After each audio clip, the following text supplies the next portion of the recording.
ಜೀನಾಗೆ ಸಂಪಾದಕತ್ವದಲ್ಲಿ ಜಿಎನ್ಎಸ್ news Sagar ಸುತ್ತದ ಆಚೆ ಈಚೆ ಭಾನುವಾರದ ನ್ಯೂಸ್ ಅಪ್ಡೇಟ್ಗೆ ತಮಗೆ ಸ್ವಾಗತ. ಮುಖ್ಯಾಂಶಗಳು: ಬಿ.ವೈ. ರಾಘವೇಂದ್ರ ಲಕ್ಷಾಂತರ ಮತಗಳ ಲೀಡ್ನಲ್ಲಿ ಗೆಲ್ಲುತ್ತಾರೆ. ನಮ್ಮ ಪ್ರಧಾನಿ ಅಭ್ಯರ್ಥಿ ನರೇಂದ್ರ ಮೋದಿ. ಕಾಂಗ್ರೆಸ್ ಪ್ರಧಾನಿ ಅಭ್ಯರ್ಥಿ ಯಾರು? ಹರತಾಳು ಹಾಲಪ್ಪ ಪ್ರಶ್ನೆ. ಜಾತಿ ಮತ ನೋಡದೆ ಅಭಿವೃದ್ಧಿಗೆ ಮತ ನೀಡಿ, ಬಿ.ವೈ. ರಾಘವೇಂದ್ರ ಗೆಲ್ಲಿಸಿ ಎಂದ ನಾಗರಾಜ್ ಮಜ್ಜಿಗೆರೆ. ಗ್ಯಾರಂಟಿ ಯೋಜನೆ ಒಂದು ಕೈನಲ್ಲಿ ಕೊಟ್ಟು ಮತ್ತೊಂದು ಕೈನಿಂದ ಕಿತ್ತುಕೊಂಡಿದ್ದು ಎಂದ ನಿರ್ಮಲಾ. ಶಿವಮೊಗ್ಗ ಲೋಕಸಭಾ ಕ್ಷೇತ್ರದಲ್ಲಿ ಗೀತಾ ಶಿವರಾಜ್ಕುಮಾರ್ ಬೆಂಬಲಿಸಲು ಲಕ್ಷ್ಮಣ್ ಸಾಗರ್ ಮನವಿ. ದಲಿತ ಸಮುದಾಯದ ಹಿತರಕ್ಷಣೆ ಮಾಡಿದ್ದು ಕಾಂಗ್ರೆಸ್ ಎಂದ ರವಿ ಜಂಬಗಾರು. ಸಾಗರ ನಗರದ 31 ವಾರ್ಡ್ಗೆ 71 ಕೋಟಿ ರೂಪಾಯಿ ಅನುದಾನ ತಂದಿದ್ದೇನೆ, ಬಹಿರಂಗ ಚರ್ಚೆಗೆ ಸಿದ್ಧ. ಗೀತಾ ಶಿವರಾಜ್ಕುಮಾರ್ ಬೆಂಬಲಿಸಲು ಶಾಸಕ ಬೇಳೂರು ಮನವಿ. ಬಿಜೆಪಿ ಬಡಾಯಿ ರಾಜಕಾರಣ ನಂಬಬೇಡಿ ಎಂದು ಸುಧೀರ್ ಕುಮಾರ್ ಮುರೊಳ್ಳಿ. ಸ್ವೀಪ್ ಸಮಿತಿಯಿಂದ ಅಂತಿಮ ಹಂತದ ಮತದಾರರ ಜಾಗೃತಿ. ಯೋಗಾಸನ, ಭರತನಾಟ್ಯ, ಡೊಳ್ಳು ಕುಣಿತ ಮೂಲಕ ಜಾಗೃತಿ. ಈಗ ಸುದ್ದಿಯ ವಿವರ.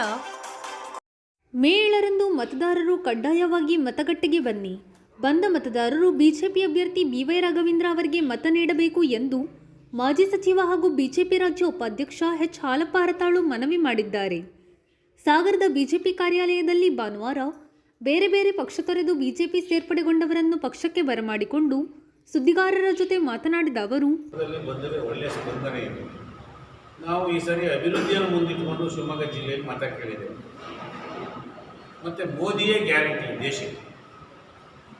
ದೇಶಕ್ಕೆ ಗ್ಯಾರಂಟಿ ಮೋದಿ. ನಾವು ಮೋದಿಯವರು ಹೇಗೆ ಅಂತ ಹೇಳಿದ್ರೆ, ಬಿ ಜೆ ಪಿ ಹೇಗೆ ಅಂತ ಹೇಳಿದ್ರೆ, 2047 ಇಸ್ವಿಗೆ ಸ್ವಾತಂತ್ರ್ಯ ಬಂದು 100 ವರ್ಷಕ್ಕೆ ನಮ್ಮ ಸಂಕಲ್ಪ ಅಭಿವೃದ್ಧಿ, ವಿಕಸಿತ ಭಾರತ ಹೇಗೆ ವಿಕಾಸ ಆಗಬೇಕು ಅನ್ನೋ ಯೋಜನೆ ಮಾಡಿ ಅದನ್ನು ಗ್ಯಾರಂಟಿ ಕೊಡ್ತಾ ಇದ್ದೀವಿ. ಯೋಚನೆಗಳು, ಆಲೋಚನೆಗಳು ಹಾಗೆ ಅದಕ್ಕೆ ಯೋಜನೆಗಳು ಮಾಡಿಕೊಂಡು ಅದನ್ನು ಪ್ರಣಾಳಿಕೆಯಲ್ಲಿ ಸೇರಿಸಿ ಹಾಗೆ 100 ವರ್ಷಕ್ಕೆ ಸ್ವಾತಂತ್ರ್ಯ ಬಂದ ಭಾರತಕ್ಕೆ 100 ವರ್ಷಕ್ಕೆ 2047 ಇಸ್ವಿಗೆ ಹೇಗಿರಬೇಕು ಅಂತ ಕಲ್ಪನೆ ಇಟ್ಕೊಂಡು ಹೋಗ್ತೇವೆ. ಅದು ಗ್ಯಾರಂಟಿ. ಯಾರೋ 2,000 ಕೊಡ್ತಾರೆ, ನಾವು 4,000 ಕೊಡ್ಬೋದು, ನಾವು 6,000 ಕೊಡ್ತಾ ಇದ್ದೀವಿ, ಇನ್ನೇನೋ ಮಾಡ್ತಾ ಇದ್ದೀವಿ, ಇನ್ನೊಂದು ಲಕ್ಷ ಕೊಡ್ತಾರಂತ ಯಾರೋ, ಅದು ವಿಷಯ ಅಲ್ಲ. ಭಾರತ ಹೇಗಿರಬೇಕು ಎಲ್ಲದರ ಮಧ್ಯೆ ಇಲ್ಲಿ ಹೇಳ್ತಾರೆ ಒಂದಿಷ್ಟು ಜನ, ಇಲ್ಲಿ ಇರೋದೆಲ್ಲ ಸ್ಥಳೀಯವಾಗಿ ಮತ್ತು ಶಿವಮೊಗ್ಗ ಜಿಲ್ಲೆಯಲ್ಲಿ ಏನಂತ ಹೇಳಿದ್ರೆ, ಅದೇನು ಈ ಸರಿ ಮೋದಿ ಆಗಲ್ಲ, ಮೋದಿ ಪ್ರಧಾನ ಆದರೆ ಇನ್ಯಾರು ಆಗ್ತಾರೆ? ಭಾರತೀಯ ಜನತಾ ಪಕ್ಷ ಗೆಲ್ಲದೆ ಇನ್ಯಾರು ಗೆಲ್ಲಕ್ಕಾಗುತ್ತೆ? ನಾವು 400 ಸೀಟ್ ಗೆಲ್ಲಬೇಕು NDA ಅಂತ ಹೊರಟಿದ್ದೇವೆ. ಇನ್ಯಾರು ಹೋಗೋಕ್ಕೆ ಸಾಧ್ಯ? 400 ಅಲ್ಲ, 272 ಸೀಟ್, 273 ಸೀಟ್ ಯಾರು ಗೆಲ್ಲೋದು? ಕಾಂಗ್ರೆಸ್ನಲ್ಲಿ ಎಷ್ಟು ಅಭ್ಯರ್ಥಿ ಹಾಕಿದ್ದಾರೆ ಅಷ್ಟು ಅಭ್ಯರ್ಥಿನೇ ಹಾಕಿಲ್ಲ. ನಿಂತವರೆಲ್ಲ ಗೆಲ್ತಾರೆ, ಹಾಕಿದ್ರು 200 ಹಾಕಿದ್ರು. ಯಾರು ಗೆಲ್ತಾರೆ? ಯಾರು ಸರ್ಕಾರ ಮಾಡ್ತಾರೆ? ಮೋದಿ ನಮ್ಮ ಪಕ್ಷದ ಅಭ್ಯರ್ಥಿ, ಪ್ರಧಾನಿ ಅಭ್ಯರ್ಥಿ, 3ನೇ ಬಾರಿಗೆ ಆಯ್ಕೆ ಮಾಡಿದಂಥ ಜನ ವಕೀಲ್ ಮಾಡಿದ್ದೇವೆ. ಜನ ಅದು ಸ್ಪಂದನೆ ಮಾಡ್ತಿದ್ದಾರೆ. ಆದರೆ ವಿರೋಧ ಪಕ್ಷದಲ್ಲಿ ಪ್ರಧಾನಿ ಅಭ್ಯರ್ಥಿ ಯಾರು? ಇಂಥವ್ರು ಪ್ರಧಾನಿ ಮಾಡ್ತೀವಿ ಅಂತ ಹೋಗ್ಬೇಕಲ್ಲ. ಮತ್ತು ಇದೇನು ಅಸೆಂಬ್ಲಿ ಚುನಾವಣೆ, ಜಿಲ್ಲಾ ಪರಿಷತ್ ಚುನಾವಣೆ, ಭಾರತದ ಚುನಾವಣೆ. ಈ ಸಾರಿ ಗೆಲ್ಲಬೇಕು ಭಾರತ ಪ್ರಪಂಚದಲ್ಲಿ ಗೆಲ್ಲಬೇಕು ಅಂದ್ರೆ ನಾವು ಗೆಲ್ಲಬೇಕು. ಬಿ ಜೆ ಪಿ ಗೆದ್ದರೆ ಭಾರತ ಗೆದ್ದಂಗೆ ಅಂತ ನಾನು ಹೇಳೋದು. ಪ್ರಪಂಚದಲ್ಲಿ ಸದೃಢ ನಾಯಕತ್ವ ಬೇಕಲ್ಲ. ಭಾರತಕ್ಕೆ ಮೊದಲು ಸದೃಢ ನಾಯಕತ್ವ ಕೊಡಬೇಕು ದೇಶಕ್ಕೆ, ಆಮೇಲೆ ಆ ಸದೃಢ ನಾಯಕತ್ವದ ಮೇಲೆ ಪ್ರಪಂಚಕ್ಕೆ ನಾಯಕತ್ವ ಕೊಡಬೇಕು. ಇಲ್ಲೇ ನಾಯಕತ್ವ ಇಲ್ಲ. ಇಲ್ಲೇ ನಾವು 16 ಪಕ್ಷ ಸೇರಿ ಸರ್ಕಾರ ಮಾಡಿದ್ರೆ ನಾವು NDA ಇದ್ದೀವಿ, ನಮಗೂ 4 ಪಕ್ಷ ಇದಾವೆ, ಇಲ್ಲ ಅಂತ ಹೇಳಲ್ಲ. ಅದು ನಾಯಕತ್ವ ಬೇಕಲ್ಲ. ಯಾರು ನಾಯಕತ್ವ? ವಿರೋಧ ಪಕ್ಷದ ನಾಯಕತ್ವ ಯಾರು? ಪ್ರಧಾನಿ ಅಭ್ಯರ್ಥಿ ಯಾರು? ಹೀಗೆ ಒಂದಿಷ್ಟು ವೈರುಧ್ಯಗಳಿದ್ದಾವೆ. ಇವ್ರು ಯಾರು ಹೇಳ್ತಾರೆ ಗ್ಯಾರಂಟಿ ಕೊಟ್ಟಿದ್ದೀವಿ, ಕರೆಂಟ್ ಕೊಟ್ಟಿದ್ದೀವಿ, ನೀರು ಕೊಟ್ಟಿದ್ದೀವಿ. ನೀರನ್ನು ದೇಶಕ್ಕೆ ಹರಿಸಬೇಕು ಅಂತ ತೀರ್ಮಾನ ಮಾಡಿ ನಾವು ಲಿಂಗನಮಕ್ಕಿ ಡ್ಯಾಮಿನ ನೀರು ಹರಿಸ್ತಾ ಇದ್ದೀವಿ. ನಿನ್ನೆಲ್ಲ ಹೇಳಿ ಬಂದಿದ್ದೀವಿ, ಸ್ವರ್ಭಕ್ಕೂ ಕೂಡ ಲಿಂಗನಮಕ್ಕಿ ಡ್ಯಾಮಿನ ನೀರು ಕೊಟ್ಟಿದ್ದೀವಿ. ಇಡೀ ತಾಲೂಕಿಗೆ ನೀರು ಹರಿಸೋದು ನಾವು. ಅದಕ್ಕೆ ಬೇಕಾದ ಯೋಜನೆ ಮಾಡಿ ಕಾರ್ಯಗತ ಕೆಲಸ ನಡೀತಾ ಇದೆ. ನೀರನ್ನು ಹರಿಸಿ ಬಂದಿದ್ದೀವಿ. ಇಡೀ ಅನಂತಪುರ ಹೋಬಳಿಗೆ 128 ಹಳ್ಳಿಗೂ ಹರಿಸಿದ್ದೀವಿ ನೀರು. ನಾನು ಪ್ರಾಮಿಸ್ ಮಾಡಿದ್ದೀನಿ ಮತ್ತು ಪ್ರಾಮಿಸ್ ಮಾಡಿಸಿದ್ದೀನಿ. ಜನವರಿ 26ರೊಳಗೆ ಆ ರೈಲು ಬರಬೇಕು ಇಲ್ಲಿಗೆ. ಶತಾಬ್ದಿ ಈಗ ಬರ್ತಾ ಇದೆ ಶಿವಮೊಗ್ಗ ಬಂದು ವಾಪಸ್ ಹೋಗುತ್ತೆ, ಟೈಮಿಂಗ್ಸ್ ಚೇಂಜ್ ಮಾಡ್ಕೊಂಡ್ರೆ ಸಾಕು. ಒಂದು ಹಂಪಿಗೆ ಒಂದೇ ಭಾರತ್ ಬಿಡಿಸ್ಬೇಕು ಅಂತಿದೆ, ಅದು ಶಿವಮೊಗ್ಗದವ್ರಿಗೆ ಮಾತ್ರ ಬರೋ ಸಾಧ್ಯತೆ ಇದೆ, ಅದೊಂದಿರಲಿ. ಈ ರೈಲು ಜನವರಿ 26 ಅಂತ ಹೇಳ್ಬಿಟ್ಟಿದ್ದೀನಿ, ಜನವರಿ 26 ಬರಬೇಕು. ನೀವ್ಯಾರು ವಿರೋಧ ಪಕ್ಷದವರು ಅಥವಾ ನೀವು ಪತ್ರಕರ್ತರು ಹೇಳ್ದಂಗೆ ಹೇಳಿ ಕಮಿಟ್ ಮಾಡಿಸಿದ್ದೀನಿ. ಒಂದು ರೈಲು ನಮಗೆ ಡೇ ಟ್ರೈನ್ ಇಲ್ಲ, ಬೆಳಿಗ್ಗೆ ಬೆಂಗಳೂರಿಂದ ಬಿಟ್ಟು ಮಧ್ಯಾಹ್ನ ತಾಲೂಕು ಬಂದು ಮತ್ತೆ ಇಲ್ಲಿಂದ 2:30-3 ಗಂಟೆಗೆ ಬಿಟ್ಟರೆ ಸಂಜೆ ಹೋಗೋದು ರೈಲು ಬೇಕು ಅಂತೇಳಿ ಮಾಡಿದ್ದೀವಿ. ಜನವರಿ 26 ಅಂತ ಹೇಳಿದ್ದೀವಿ. ತಾವು ಚುನಾವಣೆ ನಾವು ಗೆಲ್ತೇವೆ ಲಕ್ಷಾಂತರ ಮತಗಳನ್ನು ಹೇಳಿದ್ದೀವಿ. ಗೆದ್ದ ಕೂಡಲೇ ಫಸ್ಟ್ ಕ್ವಶನ್ ನಮ್ದು ಅದೊಂದು ಆಗಿರ್ಬೋದು, ನನ್ನ ಪರವಾಗಿ, ಎಲ್ಲರ ಪರವಾಗಿ, ನಿಮ್ಮ ಪರವಾಗಿ ಫಸ್ಟ್ ಎಲ್ಲರೂ ಶೇರ್ ಆಗೋಣ. ಕಾರ್ಯಕ್ರಮದಲ್ಲಿ ಕೆಆರ್ ಗಣೇಶ್ ಪ್ರಸಾದ್, ವಿ ಮಹೇಶ್, ಹೂಬಾ ಅಶೋಕ್, ಗಿರೀಶ್ ಗೌಡ, ಜಿಕೆ ಭೈರಪ್ಪ ಇನ್ನಿತರರು ಹಾಜರಿದ್ದರು. ಲೋಕಸಭಾ ಚುನಾವಣೆಯಲ್ಲಿ ಜಾತಿ ಮತ ಪಂಥ ನೋಡದೆ ಸದಾ ಅಭಿವೃದ್ಧಿ ಬಗ್ಗೆ ಚಿಂತನೆ ನಡೆಸುವ ಬಿಜೆಪಿ ಅಭ್ಯರ್ಥಿ ಬಿವೈ ರಾಘವೇಂದ್ರ ಅವರನ್ನು ಗೆಲ್ಲಿಸುವಂತೆ ಈಡಿಗ ಸಮುದಾಯದ ಪ್ರಮುಖ ಹಾಗೂ ಟಿಎಪಿಎಂಸಿಎಸ್ ಮಾಜಿ ಉಪಾಧ್ಯಕ್ಷ ನಾಗರಾಜ್ ಮಜ್ಜಿಗರೆ ಮನವಿ ಮಾಡಿದ್ದಾರೆ. ಭಾನುವಾರ ಸುದ್ದಿಗೋಷ್ಠಿಯಲ್ಲಿ ಮಾತನಾಡಿದ ಅವರು, ಈಗ ಇನ್ನೊಂದು 2 ದಿವಸದ ನಂತರದಲ್ಲಿ ಏನು ಚುನಾವಣೆ ಇದೆ, ಆ ಚುನಾವಣೆಯ ಪೂರ್ವಭಾವಿಗಳು ನಾವು 2 ಮಾತನ್ನು ಆಡಲಿಕ್ಕೆ ಇಷ್ಟಪಡ್ತೀನಿ. ಯಾಕಂದರೆ ಇವತ್ತು ಎಲ್ಲ ಕಡೆ ಜಾತಿ ಅಂತ ಹರದಾಡ್ತಾ ಇದೆ. ಅದಕ್ಕೆ ಸಂಬಂಧಪಟ್ಟಂಗೆ ಇವತ್ತು ಜಾತಿಗಿಂತ ಅಭಿವೃದ್ಧಿ ಯೋಚನೆ ಮಾಡಬೇಕಾಗತ್ತೆ. ಇವತ್ತು ರಾಘವೇಂದ್ರರು ಅನೇಕ ಅಭಿವೃದ್ಧಿಗಳನ್ನು ಮಾಡಿದ್ದಾರೆ. ಹಾಗಾಗಿ ನಾವು ಅಭಿವೃದ್ಧಿನ ನೋಡಬೇಕಾಗತ್ತೆ. ನಾನು ಕೂಡ ಒಂದು ಈಡಿಗ ಸಮುದಾಯಕ್ಕೆ ಸೇರಿದವನು. ನನ್ನ ಜಾತಿ ಅಂತ ಪರಿಗಣಿಸಿದರೆ ನಾನು ಮಾಜಿ ಗ್ರಾಮ ಪಂಚಾಯತಿ ಮೆಂಬರ್ ಆಗ್ತಿಲ್ಲ, ಕಲ್ಮನೆ ಸೊಸೈಟಿ ಸೇವಾ ಸಹಕಾರ ಸಂಘ ಉಪಾಧ್ಯಕ್ಷರು ಆಗ್ತಿಲ್ಲ. ಅಲ್ಲಿ ನನ್ನ ನೀತಿಯ ಒಪ್ಪಿ ನನಗೆ ಅಧಿಕಾರ ಕೊಟ್ಟರು. ಹಾಗೆ ಇವತ್ತು ರಾಘವೇಂದ್ರರು ಕೂಡ ನಾವು ಪಕ್ಷಾತೀತವಾಗಿ ಅವ್ರನ್ನ ಕುತ್ಕೊಳ್ಳೋದಕ್ಕಾಗತ್ತೆ. ಯಾಕಂದರೆ ಸಾಕಷ್ಟು ಅಭಿವೃದ್ಧಿ ಮಾಡಿದೆ. ರೈಲ್ವೆ ಇರ್ಬೋದು, ವಿಮಾನ ನಿಲ್ದಾಣ ಇರ್ಬೋದು, ಅದು ಒಪ್ಪಿ ಇವತ್ತು ನಾವು ಅವರಿಗೆ ನಮ್ಮ ಜನಾಂಗದವರು ಒತ್ತು ಕೊಡಬೇಕು, ಮತ ಕೊಡಬೇಕು ಅವ್ರನ್ನ. ಯಾಕಂದರೆ ಇಲ್ಲಿ ಅಭಿವೃದ್ಧಿ ಆಗೋದು ಮುಖ್ಯ ನಮಗೆ, ಯಾವುದೇ ಜಾತಿ ಅಲ್ಲ, ಜಾತಿ ತರಬಾರ್ದು ಅಂತ ಹೇಳ್ತಾ ನಾನು ನಮ್ಮ ಕುಲ ಬಂದವರಿಗೆ ಮನವಿ ಮಾಡ್ತೀನಿ. ರಾಘವೇಂದ್ರವ್ರನ್ನ ಮತ್ತೊಮ್ಮೆ ಗೆಲ್ಲಿಸ್ಬೇಕು, ಮತ್ತೊಮ್ಮೆ ಇಲ್ಲಿ ಕೆಲಸ ಮಾಡೋದು ಭಾಳ ಇದೆ. ಹಾಗೆ ಹೇಳ್ತಾ ಎಲ್ಲರೂ ಕೂಡ ಮತ್ತೊಮ್ಮೆ ಅವರಿಗೆ ಕೈಗೊಳಿಸ್ಬೇಕು. ನಾಡ್ದು 7ನೇ ತಾರೀಕಿಗೆ ಮತದಾನ ಇದೆ. ಆ ಮತದಾನದಲ್ಲಿ ರಾಘವೇಂದ್ರವರ ಗುರುತಾದ BJP ಅವರ ಗುರುತು, ಅದಕ್ಕೆ ಮತ ನೀಡಬೇಕು. ಆ ನೀಡೋದ್ರಿಂದ ನೆಕ್ಸ್ಟ್ ಅಲ್ಲಿ ಮೋದಿಯವರು ಮತ್ತೆ ಪ್ರಧಾನಮಂತ್ರಿ ಆಗಿ ಅನೇಕ ಅಭಿವೃದ್ಧಿಗಳ ಚಿಂತನೆ ಮಾಡತಕ್ಕಂಥ ಗುರಿ ಇಟ್ಕೊಂಡು, ದೂರದೃಷ್ಟಿ ಇಟ್ಕೊಂಡು ಅವರು ಕೆಲಸ ಮಾಡ್ತಾರೆ. ಅವರು ಮೋದಿಯವರ ಕೈ ಬಲಪಡಿಸ್ಬೇಕಂದ್ರೆ ನಾವು ಸಾಗರದಲ್ಲಿ, ಶಿವಮೊಗ್ಗದಲ್ಲಿ ರಾಘವೇಂದ್ರ ಕೈ ಹಿಡಿಯಲೇಬೇಕು. ನಮ್ಮ ಜಾತಿ ಬಿಟ್ಟು ನಾವು ಜಾತಿ ಹೊರತುಪಡಿಸಿ ನಮ್ಮ ಕುಲ ಬಂದವರು ಅವ್ರಿಗೆ ಸಾಗರಕ್ಕೆ 5 ರೈಲು ಬರ್ತದೆ, 5 ರೈಲು ಹೋಗ್ತದೆ. ಅದಕ್ಕೆ ಅವರೇ ಜವಾಬ್ದಾರಿ, ಅವರೇ ಮತ್ತೆ ಅದನ್ನು ಕೊಂಕಣ ರೈಲಿಗೆ ಹೊನ್ನಾವರ ಕೂಡಿಸೋಂಥ ವ್ಯವಸ್ಥೆ ಮಾಡಬೇಕಂತ ಅವ್ರ ದೂರದೃಷ್ಟಿ ಇದೆ. ಅದಕ್ಕೋಸ್ಕರ ಅವ್ರಿಗೆ ಓಟ್ ಕೊಡಬೇಕು. ಯಾಕೆ ಇಲ್ಲಿ ಅಭಿವೃದ್ಧಿ ಮುಖ್ಯ. ಹಾಗೆ ನಮ್ಮ ಗೀತಕ್ಕನವ್ರ ಬಗ್ಗೆ ಹೌದು, ನಮ್ಮ ಸಮಾಜದವರೇ ನೋಡ್ಕೊಳ್ತೀನಿ, ಅವ್ರದೇ ಇಲ್ಲಿ ಓಟಿಲ್ಲ, ಆ ಸ್ಥಿತಿಗಿದೆ. ಅವರು ಇಲ್ಲಿ ಸಾಗರದಲ್ಲಿ ಮನೆ ಇದೆ, ಶಿವಮೊಗ್ಗದಲ್ಲಿ ಇದೆ ಅಂತ ಹೇಳ್ತಾರೆ. ಎಲ್ಲಿದೆ? ಹಿಂದೆ ಎಲೆಕ್ಷನ್ ಮಾಡಿದಾಗ ನಾವು ಓಟ್ ಹಾಕಿದ್ವಿ. ಓಟ್ ಹಾಕಿದಾಗ ಓಟು ಹಾಕಿ ಗೆದ್ದು ಹೋದ ನಂತರದಲ್ಲಿ ಅವರು ಈ ಕಡೆ ಮಗನೇ ಬರಲೇ ಇಲ್ಲ. ಮತ್ತು ಅವರು ಸೋತರು ಕೂಡ ಕೆಲಸ ಮಾಡೋಕ್ಕಾಗಿತ್ತು ಕೆಲವೊಂದು ಕಡೆ. ಅದನ್ನು ಮಾಡಿದರೆ ಇವತ್ತು ಜನಾಂಗ ಅವ್ರ ಕೈ ಹಿಡಿತಿತ್ತು ಅಂತ ನನ್ನ ಒಂದು ಭಾವನೆ. ಬಿಜೆಪಿ ಮಹಿಳಾ ಮುಖಂಡರಾದ ನಿರ್ಮಲಾ ಮಾತನಾಡಿ, 2,000 ರೂಪಾಯಿ ಕೊಡ್ತೀನಿ ಅಂತ ಹೇಳ್ತಾರೆ. ಒಂದು ಕುಟುಂಬದಲ್ಲಿ 4-5 ಜನ ಇರ್ತಾರೆ. ಆದರೆ ಅವ್ರು 2,000 ರೂಪಾಯಿ ಕೊಡೋ ದುಡ್ಡು ಮಹಿಳೆಯರಿಗೆ ಮಾತ್ರ ಖುಷಿಯಾಗಿರುತ್ತೆ, ಖುಷಿಯಾಗುತ್ತೆ. ಆದರೆ ಆ 2,000 ರೂಪಾಯಿ ದುಡ್ಡು ಒಂದು ಎಣ್ಣೆ ಕ್ವಾರ್ಟರ್ ಕುಡಿಯೋ ಜನ ಇದ್ದರೆ ಮನೆಯಲ್ಲಿ, ಒಬ್ಬರಿದ್ದರೆ ಕಮ್ಮಿ ಅಂದರೆ 1-2 ಕ್ವಾರ್ಟರ್ ಕುಡಿತಾರೆ. ಅದು 40 ರೂಪಾಯಿ ಇದ್ದದ್ದು ರೇಟು 80 ರೂಪಾಯಿ ರೇಟಿಗೆ ಆಗಿದೆ. ಅದರಲ್ಲಿ ಮನೆಯಲ್ಲಿ ಒಬ್ಬರು 2 ಕ್ವಾರ್ಟರ್ ಅಥವಾ 1 ಕ್ವಾರ್ಟರ್ ಕೊಟ್ಟರೆ ಒಂದು ಮನೆಯಲ್ಲೇ ಒಬ್ಬರೇ ಕುಡಿದ್ರೂ ಸಮೇತ 1 ಕ್ವಾರ್ಟರ್ ಕುಡಿದ್ರೂ ಅದು 40 ರೂಪಾಯಿ ಇದ್ದು 80 ರೂಪಾಯಿ ಆಗಿದ್ದರಿಂದ ಅದು 2,400 ರೂಪಾಯಿ ಆಗುತ್ತೆ ಒಂದು ತಿಂಗಳಿಗೆ. ಅದರಲ್ಲಿ 2,000 ರೂಪಾಯಿ ಮಾತ್ರ ಮಹಿಳೆಯರು ಕೊಡ್ತಾರೆ. ಆ 2,400 ರೂಪಾಯಿನೂ ಸಿದ್ದರಾಮಯ್ಯನ ಕಡೆ ಉಳಿಯುತ್ತೆ ಅನ್ನೋ ಮಾತು ಹೇಳ್ತಾ ಇದ್ದಾರೆ. ಅವಾಗ ಮೇಲೆನೂ ಗೊತ್ತಾಗುತ್ತೆ. ಆಮೇಲೆ ಕರೆಂಟ್ ಬಿಲ್ಲು ಅಷ್ಟೇ ಅರ್ಧಕ್ಕರ್ಧ ರೇಟ್ ಹೆಚ್ಚಿಗೆ ಆಗಿದೆ. ಇವಾಗ ಫಸ್ಟ್ ಯೂನಿಟ್ಗಿಂತಲೇ ಈಗ ಯೂನಿಟ್ ಇಷ್ಟು ಅಂತೇಳಿ ರೇಟ್ ಹೆಚ್ಚಿಗಿದ್ದರಿಂದ ಕರೆಂಟ್ ಬಿಲ್ಲು ಸಮೇತ ಕಾಮರ್ಷಿದ್ದರಿಗೆ 400-800 ರೂಪಾಯಿ 900 ರೂಪಾಯಿ ಕಟ್ಟೋಂಥ ಪರಿಸ್ಥಿತಿ ಬಂದಿದೆ ಇವಾಗ. ಅದು ಮಹಿಳೆಯರಿಗೆ ಕೊಡ್ತಾನಂದು ಕರೆಂಟು ಫ್ರೀ ಅನ್ನೋದು ಖುಷಿ ಆಗುತ್ತೆ ಅಷ್ಟು ಬಿಟ್ಟರೆ ಅದು ಕರೆಕ್ಟಾಗಿ ತಿಳ್ಕೊಂಡ್ರೆ ಮೇಲೆ ಅರ್ಥವಾಗಿಬಿಡುತ್ತೆ. ಅಷ್ಟರ ಮೇಲೆ ಬಸ್ ಫ್ರೀ ಅಂತ ಹೇಳಿದ್ರು, ಬಸ್ ಫ್ರೀ ಅಂತ ಹೇಳಿದ್ರೆ ಮಹಿಳೆಯರು ಮಾತ್ರ ಬಸ್ ಫ್ರೀ. ಜೆಂಟ್ಸಿಗೆ ಅದೇ ಪಕ್ಕಕ್ಕೆ ಜೆಂಟ್ಸ್ಗೆ ಕುತ್ಕೊಂಡ್ರೆ 8 ರೂಪಾಯಿ ಇರೋದು 16 ರೂಪಾಯಿ ಬಸ್ ಚಾರ್ಜ್ ಕೊಟ್ಟು ಗಂಡ್ಮಕ್ಳು. ಇವತ್ತು ಆ ಪರಿಸ್ಥಿತಿ ಬಂದಿದೆ ಗಂಡ್ಮಕ್ಳಿಗೆ. ಹೆಣ್ಮಕ್ಳು ಕೂತ್ರು ಅಂದರೆ ಗಂಡ್ಮಕ್ಳು ಕೂತಂಗೂ ಸಮೇತ ಎಬ್ಸಿ ಕುಂದಿಷ್ಟಂಥ ಪರಿಸ್ಥಿತಿ ಬಂದರೆ ಮಹಿಳೆಯರು ಮಹಿಳೆಯರು ಮಹಿಳೆಯರು ಅಂತ ಹೇಳಿ ಒತ್ತು ಕೊಟ್ಟೋದಕ್ಕೆ ಜೆಂಟ್ಸ್ ಕುಂತ್ರೂ ಸಮೇತ ಹೆಂಗಸರು ಹೇಳಿ ಅಂತ ಹೇಳಿ ಎಬ್ಸಿ ಕುಂದಿಷ್ಟಂಥ ಪರಿಸ್ಥಿತಿ ಇವಾಗ ಬಂದ್ಬಿಟ್ಟಿದೆ ಇವಾಗ.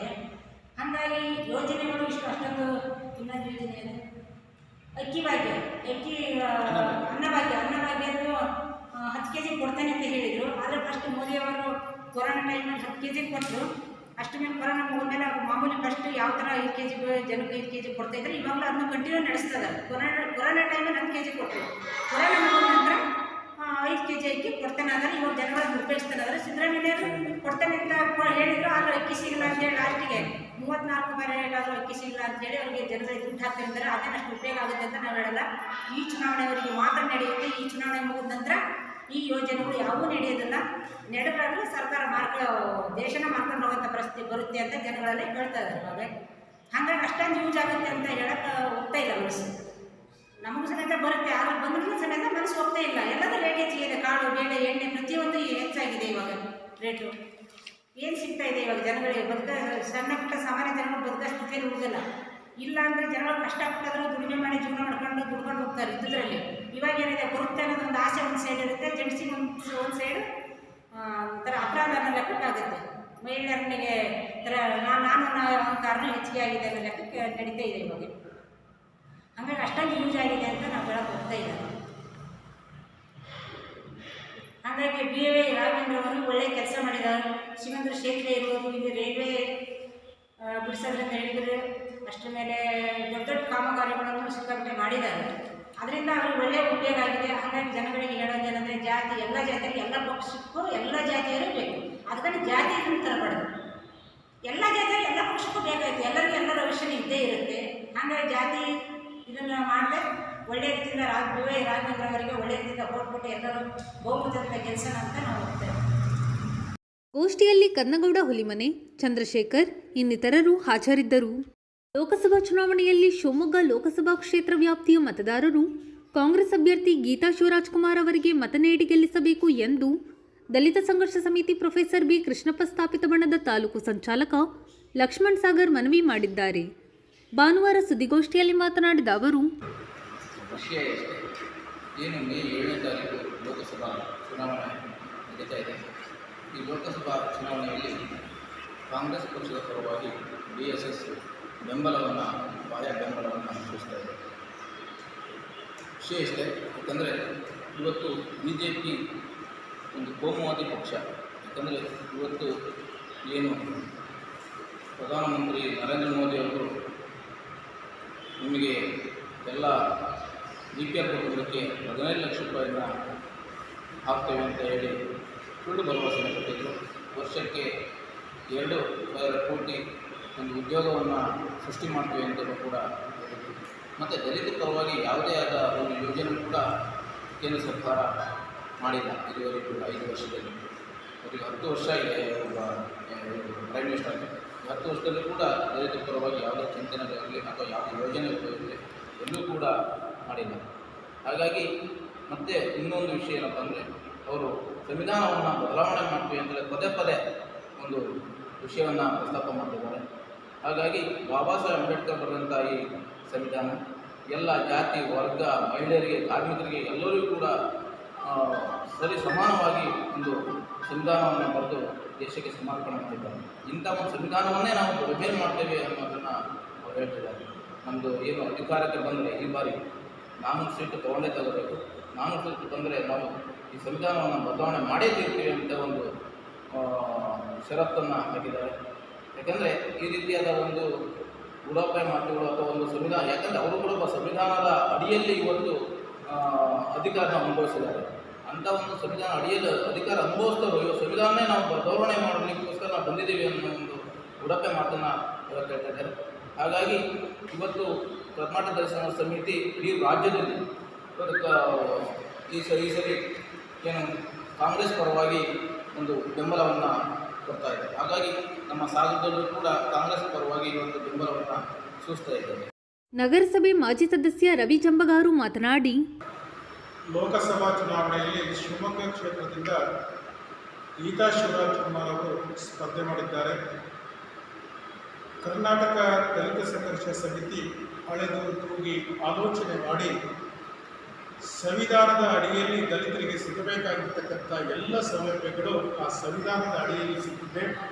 ಹಾಗಾಗಿ ಸಂವಿಧಾನವನ್ನು ಉಳಿಸುವಂಥ ಯಾವುದಾದ್ರೂ ಏಕೈಕ ಪಕ್ಷ ಇದ್ದರೆ ಅದಕ್ಕೆ ನಾವು ಬೆಂಬಲವನ್ನು ನೀಡಬೇಕು ಅನ್ನುವಂಥದ್ದು ಇಡೀ ರಾಜ್ಯದ ನಿರ್ದೇಶನ ಆಗಿರುವುದರಿಂದ ನಾವು ಕೂಡ ಅದಕ್ಕೆ ಬೆಂಬಲವನ್ನು ಸೂಚಿಸಿದ್ದೇವೆ. ಎರಡನೇದಾಗಿ ಈಗಾಗಲೇ ಮನಮೋಹನ್ ಸಿಂಗ್ ಅವರ 2 ಗೌರ್ಮೆಂಟ್ನಲ್ಲಿ ಆಹಾರ ಭದ್ರತೆ, ನರೇಗಾ, ಹಾಗೆ ಮಾಹಿತಿ ಹಕ್ಕು ಕಾಯ್ದೆ, ಈ ಮಹತ್ತರವಾಗಿರ್ತಕ್ಕಂಥ, ಆಮೇಲೆ ಇವತ್ತಿನವರೆಗೂ ಕೂಡ ಆಧಾರ್ ಕಾರ್ಡ್ ಯೋಜನೆ, ವೈಜ್ಞಾನಿಕವಾಗಿರ್ತಕ್ಕಂತಹ ತಾಂತ್ರಿಕವಾಗಿರ್ತಕ್ಕಂಥ ವಿಜ್ಞಾನ ಕ್ಷೇತ್ರಕ್ಕೆ ಕೊಟ್ಟಿರ್ತಕ್ಕಂಥ ಕೊಡುಗೆ ಇವೆಲ್ಲವನ್ನೂ ಮನಗಂಡು ಈ 70 ವರ್ಷಗಳಲ್ಲಿ ಪ್ರತಿಯೊಂದು ಶಾಲೆ, ಕಾಲೇಜು, ಆಸ್ಪತ್ರೆ, ಪೊಲೀಸ್ ಠಾಣೆ, ಸಾಮಾಜಿಕ ಶಾಂತಿ ಸುವ್ಯವಸ್ಥೆ ಈ ತೆರನಾಗಿರ್ತಕ್ಕಂಥ ಅನೇಕ ಕಾರ್ಯಕ್ರಮಗಳನ್ನು ನೀಡಿ ಬಡವರ ಸಾಮಾಜಿಕ ಅಂತಸ್ತಿನ ಅಂತರವನ್ನು ಕಮ್ಮಿ ಮಾಡುವಂಥ ನಿಟ್ಟಿನಲ್ಲಿ ಪ್ರಾಮಾಣಿಕವಾಗಿರ್ತಕ್ಕಂಥ ಪ್ರಯತ್ನವನ್ನು ಕಾಂಗ್ರೆಸ್ ಸರ್ಕಾರ ಮಾಡಿದೆ. ಹಾಗೆ ರಾಜ್ಯ ಸರ್ಕಾರ ಕೂಡ ಅನೇಕ ಕಾರ್ಯಕ್ರಮಗಳನ್ನು ಕೂಡ ಜಾರಿ ಮಾಡಿದೆ, ಪಂಚ ಗ್ಯಾರಂಟಿಗಳನ್ನು ನೀಡಿದೆ. ಆ ಪಂಚ ಗ್ಯಾರಂಟಿಗಳು ಈಗಾಗಲೇ ಜನರಿಗೆ ನೇರವಾಗಿ ತಲುಪ್ತಾ ಇದೆ. ಅಲ್ಲಿ ಎಲ್ಲೋ ಬೆರಳು ತಾಂತ್ರಿಕ ತೊಂದರೆಯಿಂದ 1-2 ಈ ರೀತಿ ಅವಘಡಗಳು ಸಂಭವಿಸಿರ್ಬೋದು. ಆದರೆ ಈ ಪಂಚ ಗ್ಯಾರಂಟಿ ಮತ್ತು ಈಗ ಕೊಟ್ಟಿರುವಂತಹ ಚುನಾವಣಾ ಪ್ರಣಾಳಿಕೆ ದಲಿತರ ಪರವಾಗಿ, ಅಶಕ್ತರ ಪರವಾಗಿ, ಯುವಕರ ಪರವಾಗಿ, ಬಡವರ ಪರವಾಗಿ, ಅನಾರೋಗ್ಯ ಹೊಂದಿದವರ ಪರವಾಗಿ, ಈಗ ಎಲ್ಲ ವರ್ಗಗಳನ್ನು ಸ್ಪರ್ಶಿಸುವಂಥ ಒಂದು ವಾತಾವರಣವನ್ನು ನಿರ್ಮಾಣ ಮಾಡಿದ್ದಾರೆ. ಅವರ ಮೇಲೆ ಒಂದು ಭರವಸೆ ಇದೆ. ಅವರ ರಾಜ್ಯ ಸರ್ಕಾರ ನುಡಿದಂತೆ ನಡೆದಿದೆ. ಈ ರೀತಿಯಲ್ಲಿ ನಾವು ಕಾಂಗ್ರೆಸ್ ಸರ್ಕಾರಕ್ಕೆ ಬೆಂಬಲವನ್ನು ನೀಡಿದರೆ ಸಂವಿಧಾನ ಉಳಿಯುತ್ತೆ. ಸಂವಿಧಾನ ಉಳಿಯೋ ಮುಖಾಂತರ ದಲಿತರು ಉಳಿತಾರೆ, ಹಿಂದುಳಿದ ವರ್ಗದವರು ಉಳಿತಾರೆ. ಆ ಮುಖೇನ ಈ ಒಂದು ವ್ಯವಸ್ಥೆಯ ಅಮೂಲಾಗ್ರ ಬದಲಾವಣೆ ಆಗುತ್ತೆ ಅನ್ನುವ ಒಂದು ಏಕೈಕ ನಿಟ್ಟಿನಲ್ಲಿ ನಾವು ಇವತ್ತು ಕಾಂಗ್ರೆಸ್ ಪಾರ್ಟಿಗೆ ಬೆಂಬಲವನ್ನು ಸಾಯಿತು. ದಲಿತ ಚಳವಳಿ ಆರಂಭವಾದ 50 ವರ್ಷಗಳನ್ನು ಪೂರೈಸಿದೆ. ಆ 50 ವರ್ಷಗಳನ್ನು ಪೂರೈಸಿದ ದಿನ ಮತ್ತು ಅಂಬೇಡ್ಕರ್ ಅವರ 133ನೇ ಜಯಂತಿಯನ್ನು ಪವಿತ್ರ ರೆಸಿಡೆನ್ಸಿಯ ಹಾಲ್ನಲ್ಲಿ ಹಮ್ಮಿಕೊಳ್ಳಲಾಗಿದೆ. ನಾನು ಈ ಮುಖಾಂತರ ಎಲ್ಲ ದಲಿತ ಬಾಂಧವರಿಗೆ, ಸಾಮಾಜಿಕ ಅಸ್ಪೃಶ್ಯತೆಗೆ ಒಳಗಾದವರಿಗೆ, ಸಾಮಾಜಿಕ ತುಳಿತಕ್ಕೆ ಒಳಗಾದವರಿಗೆ, ಸಾಮಾಜಿಕ ನ್ಯಾಯದಿಂದ ವಂಚಿತರಾದವರಿಗೆ ತಾವೆಲ್ಲರೂ ಭಾಗವಹಿಸಿ ಈ ಕಾರ್ಯಕ್ರಮವನ್ನು ಯಶಸ್ವಿಗೊಳಿಸಿ ಈ ಕಾರ್ಯಕ್ರಮವನ್ನು ನಮ್ಮೆಲ್ಲರ ಧ್ವನಿಯಾಗಿ ಹೊರಮೂಡಿಸಬೇಕಂತ ಹೇಳಿ ಅವರಲ್ಲಿ ಕಳಕಳಿಯ ಮನವಿಯನ್ನು ಮಾಡ್ತಾ ಇದ್ದೇನೆ. ನಮಸ್ಕಾರ. ಗೋಷ್ಠಿಯಲ್ಲಿ ವೆಂಕಟೇಶ್ ಗಾಂಧಿನಗರ ಹಾಜರಿದ್ದರು. 31 ವಾರ್ಡ್ಗೆ 71 ಕೋಟಿ ರೂಪಾಯಿ ಅನುದಾನ ತಂದಿದ್ದು ನಾನು. ದಾಖಲೆ ಸಹಿತ ಚರ್ಚೆ ಮಾಡಲು ಸಿದ್ಧನಿದ್ದೇನೆ. ಹಾಲಪ್ಪ ಮತ್ತು ಬಿಜೆಪಿಯವರು ಬರಲಿ ಎಂದು ಶಾಸಕ ಗೋಪಾಲಕೃಷ್ಣ ಬೇಳೂರು ಸವಾಲು ಹಾಕಿದ್ದಾರೆ. ಸಾಗರದ ನಗರಸಭೆ ರಂಗಮಂದಿರದಲ್ಲಿ ಭಾನುವಾರ ಬ್ಲಾಕ್ ಕಾಂಗ್ರೆಸ್ ಸಮಿತಿಯಿಂದ ಹಮ್ಮಿಕೊಂಡಿದ್ದ ಚುನಾವಣಾ ಪ್ರಚಾರ ಸಭೆ ಉದ್ದೇಶಿಸಿ ಅವರು ಮಾತನಾಡುತ್ತಿದ್ದರು. ಅಷ್ಟು ಮಟ್ಟಿಗೆ ಇರುವಂತ ಗ್ಯಾರಂಟಿಯನ್ನ ಕಡೆಗಣಿಸ್ತಾರೆ ಇವರು ಬಿಜೆಪಿ. ಹೋಗಿ ಇಷ್ಟು ಜನ ಇದ್ದಿರಲಿ ತಾಯಿದ್ದಾರೆ. 5 ವರ್ಷ ಬಿಜೆಪಿಯ ಗೌರ್ಮೆಂಟ್ ಇತ್ತು, ಹಾಲಪ್ಪ MLA ಆಗಿದ್ದ. ಏನಾದರೂ ಕೊಡುಗೆ ಕೊಟ್ಟಿದ್ದ ತೈದಾರೆ ಕೈ ಹತ್ರ ಇದೆಯಾ? ಅದೇ ರಾಘವೇಂದ್ರ 15 ವರ್ಷದಿಂದ ಏನಾದ್ರು ಕೊಟ್ಟಾನ? ಕೈ ಹತ್ರವ ಕೊಟ್ಟಾನ? ನಾವು ಕೊಟ್ಟಿದ್ದು ಒಂದೇ ಬಾರು, ಅವನು ಕೊಟ್ಟಿದ್ದು ಒಂದೇ ಎಲ್ಲ ಕಡೆ ಬಾರು. ಆದ್ರೆ ನಾನು ಮಾತ್ರ ಬೇಡೂರು ಗೋಪಾಲಕೃಷ್ಣ ಮಾತ್ರ ನಮ್ಮ ಅಕ್ಕ ತಂಗಿರಿ ಭರವಸೆ ಕೊಡ್ತೇನೆ, ಒಂದೇ ಒಂದು ಬಾರ್ ತೆಗಿಯಕ್ಕೆ ನನ್ನ ಕಾಲದಲ್ಲಿ ಬಿಡೋದಿಲ್ಲ, ನಿಮಗೆ ಭರವಸೆ ಕೊಡ್ತೇನೆ. ಒಂದೇ ಒಂದು ಬಾರ್ ತೆಗಿಯಕ್ಕೆ ನನ್ನ ಅವಧಿಯಲ್ಲಿ ಈ ತಾಲೂಕಿಗೆ ಬಿಡೋದಿಲ್ಲ ನಾನು. ಇದು ನಮ್ಮ ಅಕ್ಕ ತಂಗಿಯವರಿಗೋಸ್ಕರ ಇದ್ದಿದ್ದು ತರಿಸ್ಬೇಕನ್ನೋ ಯೋಚನೆ ಮಾಡ್ತಾ ಇದ್ದೀವಿ ಈಗಾಗಲೇ ನಾವು. ಬಡವರ ದುಡ್ಡು, ಬಡವರ ಹಣವನ್ನ ಇವತ್ತು ಹೀರ್ಕೊಂಡು ಬಾರ್ ಮಾಡಿ ತಾನು ಖುಷಿಯಾಗಿ ಹೋಗಿ ಹಾಲಪ್ಪ ಅಲ್ಲಿದೆಯಲ್ಲ ಬೆಂಗಳೂರಲ್ಲಿ ಕೂತಿದೀಯಾ, ಇಲ್ಲಿ ಬಡವರ ಕುಟುಂಬ ಹಾಳಾಗೋದು ನೋಡೋದು ನಿಂಗೆ ಇಷ್ಟ ನನಗೆ, ನಾನೇನು ಮಾಡಿಲ್ಲಂತೆ, ನನಗೇನು ಮಾಡೋಕ್ಕಾಗಲ್ಲ ಅಂತ ಹೇಳ್ತಿದ್ದಲ್ಲ ನೀವು. ಇವತ್ತು 70 ಕೋಟಿ ರೂಪಾಯಿ ಬರೀ 6 ತಿಂಗಳಲ್ಲೇ ತಂದು ಕೊಟ್ಟಿದ್ದೇನಲ್ಲ, ಇನ್ನೂ 4 ವರ್ಷ 3 ತಿಂಗಳಲ್ಲಿ ಇನ್ನೆಷ್ಟು ಕೋಟಿ ತರ್ಬೋದು ಗೋಪಾಲಕೃಷ್ಣ ಬೇಳೂರು, ಯೋಚನೆ ಮಾಡು. ನಿನಗೇನಾದ್ರು ಚಾಲೆಂಜ್ ತಾಕತ್ತಿದ್ರೆ ಎಲ್ಲಿ ಬರ್ತೀವಿ ಬಾ, ಅಲ್ಲಿಗೆ ನಾನು ಬರ್ತೀನಿ. ನೀನ್ ಎಷ್ಟು ತಂದಿದ್ಯಾ, ನಾನು ಎಷ್ಟು ತಂದಿದ್ದೀನಿ, ದಾಖಲೆ ಸಮೇತ ಕೊಡ್ತೀನಿ ಬಾ. ಇದು ಗೋಪಾಲಕೃಷ್ಣ ಬೇಳೂರ ಸಾಧನೆ ಮಾಡುವುದು. ಆದ್ರಿಂದ ಇದರಿಂದ ನಾನು ಜಾಸ್ತಿ ಮಾತಾಡೋದಿಲ್ಲ. ಗೀತಾ ಶಿವರಾಜ್ ಕುಮಾರ್ ಕೊಡಬೇಕು. ನಮ್ಮಕ್ಕ ಗೀತಾ ಶಿವರಾಜ್ ಕುಮಾರ್ ಆಶೀರ್ವಾದ ಮಾಡಿದ್ರೆ ಅವರಿಗೆ ಹೇಳೋದಷ್ಟೇ, ನಾನು ಗೀತಾ ಶಿವರಾಜ್ ಕುಮಾರ್ ಅವರಿಗೆ ಹೇಳೋದಷ್ಟೇ, ನಮ್ಮ ಅಭ್ಯರ್ಥಿಗೆ ನೀವು ಬಡವರ ಪರ ಕೆಲಸ ಮಾಡ್ರಿ, ರೈತರ ಪರ ಕೆಲಸ ಮಾಡ್ರಿ. ಈ ಜಿಲ್ಲೆಯಲ್ಲಿ ಇದ್ದಾವಲ್ಲ ಫ್ಯಾಕ್ಟ್ರಿಗಳು, ಅದನ್ನು ತೆರೆಸುವ ಕಡೆ ಕೆಲಸ ಮಾಡ್ರಿ ಅಂತ ಅವರಿಗೂ ಹೇಳ್ತೇನೆ. ಇವತ್ತು ನಾನು ಹೇಳೋದಷ್ಟೇ, ನಮ್ಮ ಜನರ ಸೇವೆ ಮಾಡಿ, ನಮ್ಮನ್ನು ಆಯ್ಕೆ ಮಾಡಿದಂತ ಜನರ ಸೇವೆ ಮಾಡುವಂತ ಕೆಲಸ ನೀವು ಮಾಡಬೇಕು ಅಂತ ಹೇಳಿ ಕಾಂಗ್ರೆಸ್ ಕೊಟ್ಟಂತ ಅತ್ಯಂತ 5 ಗ್ಯಾರಂಟಿಗಳ ಜೊತೆಗೆ ನಮ್ಮ ಕೇಂದ್ರದ ಯೋಜನೆಗಳಿದೆ. ಇದು ಗೀತಾ ಶಿವರಾಜ್ ಕುಮಾರ್ ಗೆದ್ರೆ ನಿಮಗೆ ಗೃಹಲಕ್ಷ್ಮಿ ಹೋಗಿ ಮಹಾಲಕ್ಷ್ಮಿ ಬರ್ತೀರಿ. 1 ಲಕ್ಷ ರೂಪಾಯಿ 1 ವರ್ಷಕ್ಕೆ. ಉದ್ಯೋಗ ಇಲ್ಲದ ಹೆಣ್ಣು ಮಕ್ಕಳು ಗಂಡು ಮಕ್ಕಳಿಗೆ ಅವರಿಗೂ ಸಹ 1 ಲಕ್ಷ ರೂಪಾಯಿ ನಾವು ಕೊಡ್ತೀವಿ. ಇದರ ಜೊತೆಗೆ ರೈತರ ಸಾಲ ಮನ್ನಾ ಬಹಳಷ್ಟಿದೆ. ಅವೆಲ್ಲವನ್ನ ಕೊಡುವಂತ ಶಕ್ತಿ ಕಾಂಗ್ರೆಸ್ಗಿದೆ. ನಿಮ್ಮೆಲ್ಲರ ಆಶೀರ್ವಾದ, ನಿಮ್ಮೆಲ್ಲರ ಸಹಕಾರವನ್ನ ಗೀತಾ ಶಿವರಾಜ್ ಕುಮಾರ್ ಅವರು ಕೊಡೋ ಮೂಲಕ ತಮ್ಮ ಹಸ್ತದ ಗುರುತಿಗೆ ಓಟ್ ಕೊಡಬೇಕು. ನಂಬರ್ 1 ಗೀತಾ ಶಿವರಾಜ್ ಕುಮಾರ್, ಪಕ್ಕದಲ್ಲಿ ಹಸ್ತ. ಅದಕ್ಕೆ ಓಟ್ ಗೆಲ್ಲಿಸಿದ್ರೆ ಈ ರಾಜ್ಯ ಸರ್ಕಾರ ನಮ್ಮ ಕೈಯಲ್ಲಿದೆ. ಗೋಪಾಲಕೃಷ್ಣ ಬೇಳೂರಲ್ಲಿ MLA ಇದ್ದಾರೆ. ನಮಗೆ ಕೇಂದ್ರದ ದುಡ್ಡು ಏನು ಬೇಡ, ರಾಜ್ಯ ಸರ್ಕಾರದ ದುಡ್ಡು ನಿಮಗೆ ಕೊಡುತ್ತೇವೆ. ಇಡೀ ತಾಲೂಕಲ್ಲಿ ಇವತ್ತು 5 ಗ್ಯಾರಂಟಿ ಕೊಟ್ಟಿದ್ದೇವೆ ತಾಯಿದ್ದಾರೆ. ಇದು ಸಾಮಾನ್ಯ ವಿಚಾರ ಅಲ್ಲ. ಅದನ್ನ ದರಿದ್ರ ಗ್ಯಾರಂಟಿ ಅಂತ ಬಿಜೆಪಿ ಹೇಳೋದು, 420 ಗ್ಯಾರಂಟಿ ಅಂತೆ, ಯಾತಕ್ಕೂ ಬರದ ಗ್ಯಾರಂಟಿ ಅಂತೆ. ಇಂಥ ನೀಚತನಕ್ಕೆ ಬೆಲೆ ಇದೆ ನಿಮಗೆ. ಒಬ್ಬ ಬಡ ಕುಟುಂಬದವರಿಗೆ ನಾವೇನಾದ್ರು ಕಾಂಗ್ರೆಸ್ ಕೊಟ್ರೆ ಅದು 420 ಗ್ಯಾರಂಟಿನ? ನಿಮಗೆ ಬಡವರಂದ್ರೆ ಅಷ್ಟು ಕನಿಷ್ಠನ ನಿಮಗೆ ಬಿಜೆಪಿಯವರಿಗೆ? ದೊಡ್ಡವರಿಗೆ ದುಡ್ಡು ಕೊಟ್ರಲ್ಲ, ಅದಕ್ಕಾಗಿ ನಿನ್ನೆ ಒಂದು ಎಮ್ಮ ಬಂದು ಹೇಳ್ತಾ ಇತ್ತು, ನಾನು ಸಭೆ ಮಾಡ್ಬೇಕಾದ್ರೆ ಬಂತು, ಇಲ್ಲಿ ಬಂದು ಅಲ್ವಾ ಇದು ದರಿದ್ರ ಗ್ಯಾರಂಟಿನ? ಬಡವರ ಮನೆಗೆ ಇವತ್ತು ಬೆಳಕಾಗಿದೆ. ಇವತ್ತು ಬಡವರ ಮನೆ ಬೆಳಕಾಗಿದೆ. ಎಷ್ಟೋ ಕುಟುಂಬದಲ್ಲಿ ಕೊರೋನಾದಲ್ಲಿ ಊಟ ಇದ್ದ ಗಜ್ಜಿ ಕುಡಿದ್ರು. ಆ ಸಂದರ್ಭದಲ್ಲಿ ನಮ್ಮ ಸಿದ್ದರಾಮಯ್ಯ ಅಕ್ಕಿ ಕೊಟ್ಟಿದ್ದು ಒಂದು ಜ್ಞಾಪಕ ಬಂತು, ಪುಣ್ಯಕ್ಕೆ ಅದೊಂದು ಇತ್ತು ಅಂತ. ಆದ್ರೆ ಇವತ್ತು ಜನಸಾಮಾನ್ಯರಿಗೆ, ಬಡವರಿಗೆ, ಅಲ್ಪಸಂಖ್ಯಾತರಿಗೆ, ಎಲ್ಲಾ ವರ್ಗದ ಜನರಿಗೆ ಮುಟ್ಟಿದೆ ಅಂತ ಹೇಳಿದ್ರೆ ಅದು 5 ಗ್ಯಾರಂಟಿ. ಇವತ್ತು ಇದೇ ಹೆಣ್ಣು ಮಕ್ಕಳು ಇವತ್ತು ನಮ್ಮ ಯೋಜನೆಗಳಲ್ಲಿ ಇವತ್ತು ಬಸ್ಸಲ್ಲಿ ಹೋಗ್ತಾರೆ ಹೆಣ್ಣು ಮಕ್ಕಳು ಅಂದಾಗ HD ಕುಮಾರಸ್ವಾಮಿ ಒಂದು ಮಾತಾಡ್ತಾರೆ, ದಾರಿ ತಪ್ಪು ಹೋಗ್ಬಿಟ್ಟಿದ್ದಾರೆ ಅಂತ ಹೇಳ್ತಾನಲ್ಲ. ಎಂತ ಕೆಟ್ಟ ಬುದ್ಧಿ ಇರ್ಬೋದು. ನಮ್ಮ ಅಕ್ಕ ತಂಗಿಯವರು ಅವರ ಬೆಳಗ್ಗೆ ಮಾತಾಡೋದು ನಿಮಗೆಲ್ಲ ಹಕ್ಕಿದೆಯಲ್ರಿ.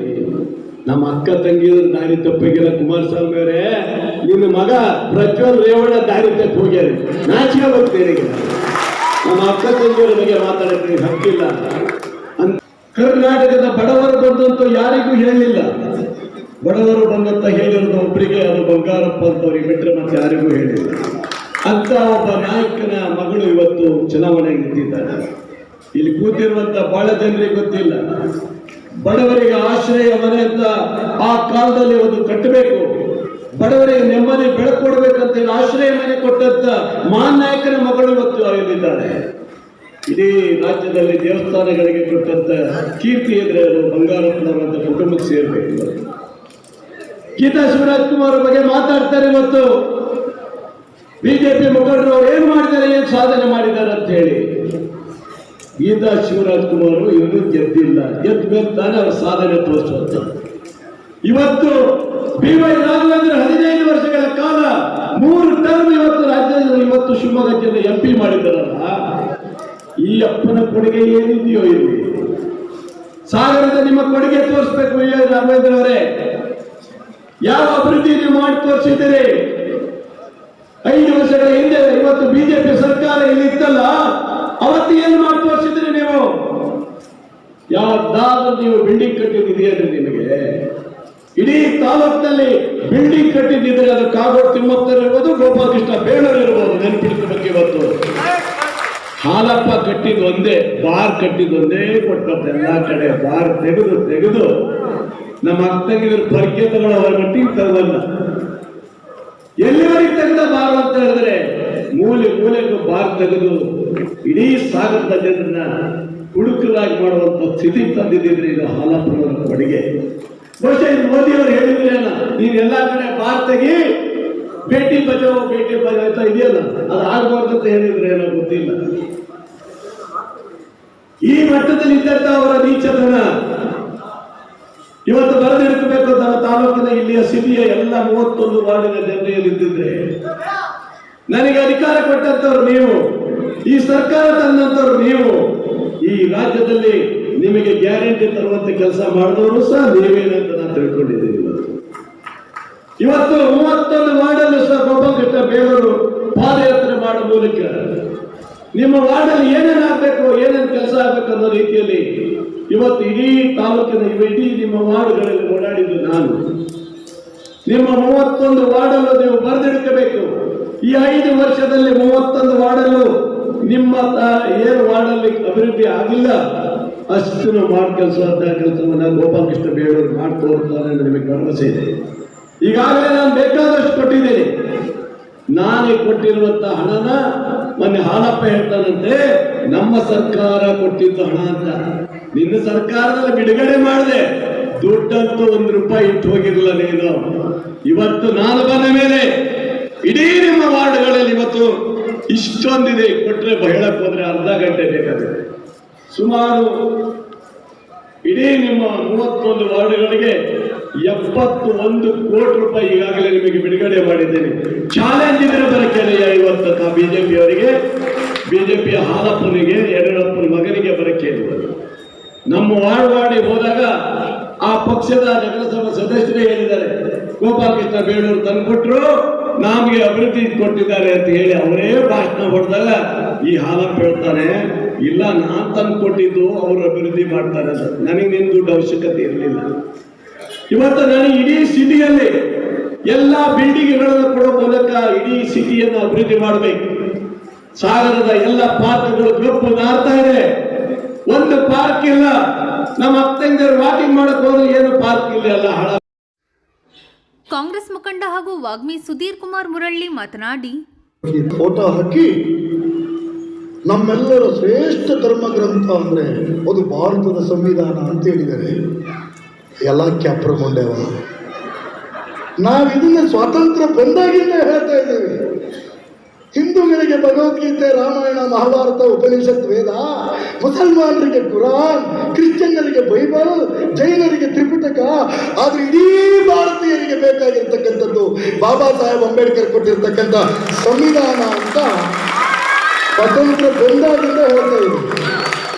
ಇವು ಈಗ ಅರ್ಥ ಆಗಿದೆ. ಒಂದು ಓಟಿನ ಹಿಂದಿನ ದಿವಸ ಇವತ್ತು ಹೇಳಿದಾವೆ, ನಮಗೆಲ್ಲ ಶ್ರೇಷ್ಠ ಧರ್ಮಗ್ರಂಥ ಅಂದ್ರೆ ಅದು ಬಾಬಾ ಸಾಹೇಬ್ ಅಂಬೇಡ್ಕರ್ ಸಂವಿಧಾನ.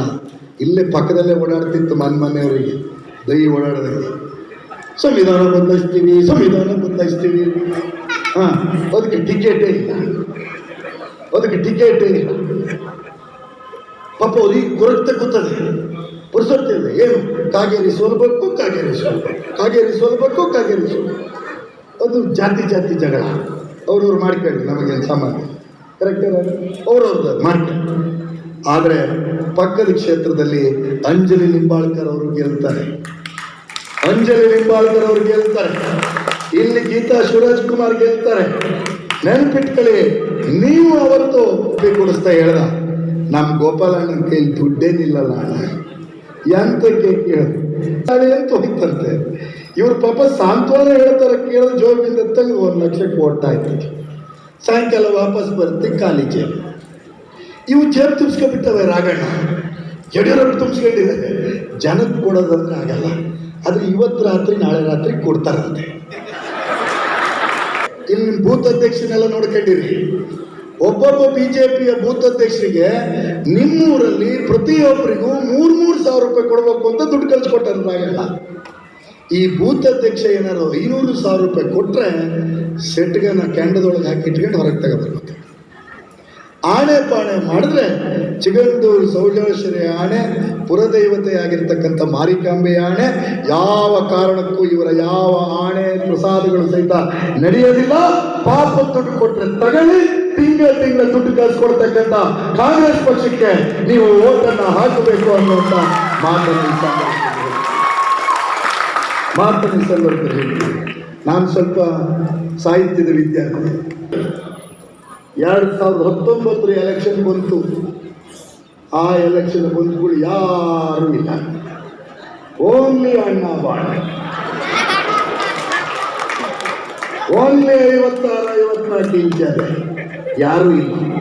ಈ ಸರಿ ಇದು ಮ್ಯಾನಿಫೆಸ್ಟೋ ಪತ್ರ ಕಳಿಸ್ಕೊಟ್ಟಿದ್ದಾರೆ ಅಂತ ಗೊತ್ತಾದ ಕೂಡಲೇ ಬಾರ್ದು ಬಿಡುತ್ತಪ್ಪ, ಮೋದಿ ಕಿ ಗ್ಯಾರಂಟಿ. ಯಾವ ಗ್ಯಾರಂಟಿ? ಮೋದಿ ಕಿ ಗ್ಯಾರಂಟಿ. ಮಿಸ್ಟರ್ ಬಿಜೆಪಿ ಅವರೇ, ನಿಮಗೆ ತಾಕತ್ತಿದ್ರೆ ಸಭೆ ಮುಗಿದೋದು. ಯಾವ್ದಾದ್ರು ವೆಬ್ ಮೀಟಿಂಗ್ ಅಲ್ಲ, ಫೇಸ್ಬುಕ್ ಅಲ್ಲ ಕೇಳಿ. ನಿಮ್ಮ ಬಿಜೆಪಿಯ ಸಭೆಗೆ ಬಂದಂತ ಹೆಣ್ಣು ಮಕ್ಕಳನ್ನೇ ಕೇಳಿ, ನಿಮಗೇನಾದರೂ ಕಾಂಗ್ರೆಸ್ಸಿನ ಗ್ಯಾರಂಟಿ ತಲುಪಿದೆಯಾ ಕೈ ಎತ್ತಿ ಅಂತಂದ್ರೆ, ನಿಮ್ಮ ಸಭೆಯಲ್ಲಿ ಸೇರಿದ ಅಷ್ಟೂ ಹೆಣ್ಣು ಮಕ್ಕಳು ಕೈ ಎತ್ತಿ ಹೇಳ್ತಾರೆ, ಕಾಂಗ್ರೆಸ್ ಸರ್ಕಾರದ ಗ್ಯಾರಂಟಿ ನಮಗೆ ಬಂದಿದೆ. ವೇದಿಕೆಯಲ್ಲಿ ಕಲಸೆ ಚಂದ್ರಪ್ಪ, ಸುರೇಶ್ ಬಾಬು, ಬಿಆರ್ ಜಯಂತ್, ಅನಿತಾ ಕುಮಾರಿ, ಎಲ್ ಚಂದ್ರಪ್ಪ, ಮಧುಮಾಲತಿ, ಉಷಾಯನ್, ಲಲಿತಮ್ಮ, ಸರಸ್ವತಿ ನಾಗರಾಜ್, ಗಣಪತಿ ಮಂಡಗಳಲೆ, ಸಬೀನಾ, ಶಾಹಿನಾ, ಮಕ್ಬುಲ್, ವಿ ಶಂಕರ್, ದಿನೇಶ್ ಇನ್ನಿತರರು ಹಾಜರಿದ್ದರು. ಪ್ರತಿಯೊಬ್ಬರೂ ಕಡ್ಡಾಯ ಮತದಾನ ಮಾಡುವ ಮೂಲಕ ಪ್ರಜಾಪ್ರಭುತ್ವದ ಮೌಲ್ಯ ಉಳಿಸಬೇಕು ಎಂದು ಉಪವಿಭಾಗಾಧಿಕಾರಿ ಯತೀಶಾರ್ ತಿಳಿಸಿದರು.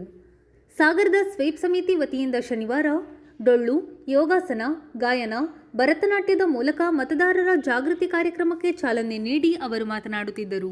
ಸಂಸ್ಕೃತಿ, ನಮ್ಮ ಸಂಸ್ಕಾರವನ್ನು ನೆನಪಾಗಿ ಮಾಡಬೇಕು, ಹಾಗೂ ನಮ್ಮ ಜವಾಬ್ದಾರಿ ಕೂಡ ಎಲ್ರಿಗೂ ನೆನಪಾಗಬೇಕು ಅನ್ನೋ ಕಾರಣಕ್ಕೆ ಇದೊಂದು ನೂತನ ಇದನ್ನು ನಾವು ಪ್ರಯತ್ನವನ್ನು ಮಾಡ್ತಾ ಇದ್ದೇವೆ.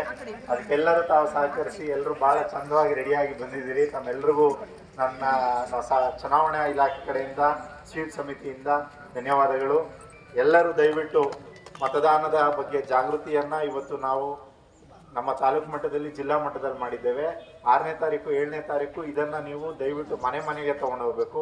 ನಿಮ್ಮ ಮನೆಯವರೆಲ್ಲ ಮತದಾನ ಮಾಡೋ ರೀತಿ ನೀವು ನೋಡ್ಕೋಬೇಕು.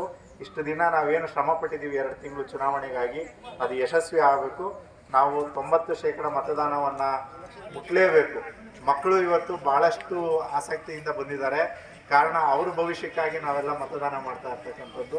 ಅದನ್ನು ನೆನಪಿಟ್ಕೊಂಡು ತಮ್ಮೆಲ್ಲರ ಮಕ್ಕಳ ಭವಿಷ್ಯಕ್ಕಾಗಿ ತಾವು ಮತದಾನ ಮಾಡಿ, ನಿಮ್ಮ ಅಕ್ಕಪಕ್ಕದ ಮನೆಯವ್ರನ್ನ ಕರೆತನ್ನಿ. ನೀವೆಲ್ಲ ಸರ್ಕಾರದಲ್ಲಿ ಕೆಲಸ ಮಾಡ್ತಿದ್ದೀರಿ, ನಿಮ್ಗೆ ಇನ್ನಷ್ಟು ಜವಾಬ್ದಾರಿ ಇರ್ತದೆ ಅಂತ ಹೇಳ್ತಾ ಈ ಕಾರ್ಯಕ್ರಮಕ್ಕೆ ಚಾಲನೆಯನ್ನು ಕೊಡ್ತಾ ಇದ್ದೇವೆ. ದಯವಿಟ್ಟು ಮನೆಯವರಿಗೆಲ್ಲರಿದ್ದು ಯಶಸ್ವಿಗೊಳಿಸಬೇಕು ಕಾರ್ಯಕ್ರಮವನ್ನು ಹೇಳ್ತೀನಿ. ಈ ಸಂದರ್ಭದಲ್ಲಿ ತಹಶೀಲ್ದಾರ್ ಸೈಯದ್ ಕಲೀಮುಲ್ಲಾ, ಪೌರಾಯುಕ್ತ ಎಚ್ ಲಿಂಗರಾಜ್, ಸಹಾಯಕ ಕಾರ್ಯಪಾಲಕ ಅಭಿಯಂತರ ಎಚ್ ಕೆ ನಾಗಪ್ಪ, ತಾಲೂಕು ಪಂಚಾಯಿತಿ ಕಾರ್ಯನಿರ್ವಹಣಾಧಿಕಾರಿ, ಸಹಾಯಕ ನಿರ್ದೇಶಕ, ವಿವಿಧ ಇಲಾಖೆ ಅಧಿಕಾರಿಗಳು ಹಾಜರಿದ್ದರು.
ಭಾನುವಾರದ ಸಮಗ್ರ ಸುದ್ದಿ.